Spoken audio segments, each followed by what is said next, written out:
बिस्मिल्लाहिर्रहमानिर्रहीम। मेरे अज़ीज़ तुलबा और तालबात, अस्सलाम वालेकुम। आज हम करेंगे सबक नंबर 13 में नज़म हम्द।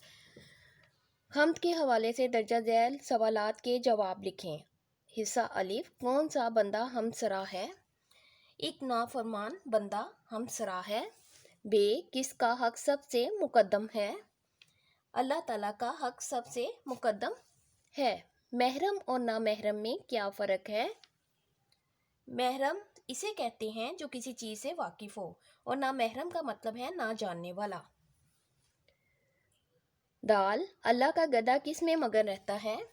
अल्लाह का गधा अपनी ही कमली में मगन रहता है, यानी वो अपने आप में मस्त रहता है। बादे सबा घर घर क्या लिए फिरती है? बादे सबा घर घर अल्लाह ताला का पैगाम लिए फिरती है। अब हम आते हैं सवाल नंबर 2 की तरफ। इस हम्द में शायर ने अल्लाह ताला की कौन कौन सी सिफ़ात बयान की है? जवाब, इस हम्द में शायर ने बताया है कि अल्लाह ताला हर चीज़ पर कुदरत रखता है। अल्लाह ताला की सिफ़त ये है कि इसका हक अदा करना सबसे पहली बात है। अल्लाह ताला हर चीज़ पर कादिर है। अल्लाह ताला का पैगाम हर एक तक पहुँचता है। सवाल नंबर 4, तीसरे शेर में शायर ने महरम और नामहरम को किस लिए एक जैसा करार दिया है?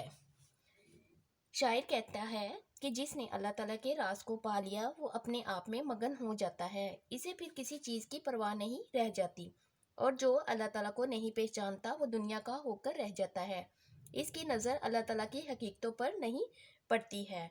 हर दो तरह से इंसान बेगाना हो जाता है, इसलिए शायर ने महरम और नामहरम को एक जैसा करार दिया है। आपने इन सवालात को अच्छी तरीके से याद करना है और याद करके अपनी कॉपी पे लिखना है, और इंशाअल्लाह ताला अगले लेक्चर में मैं आपसे फिर मिलूँगी। अल्लाह हाफिज़।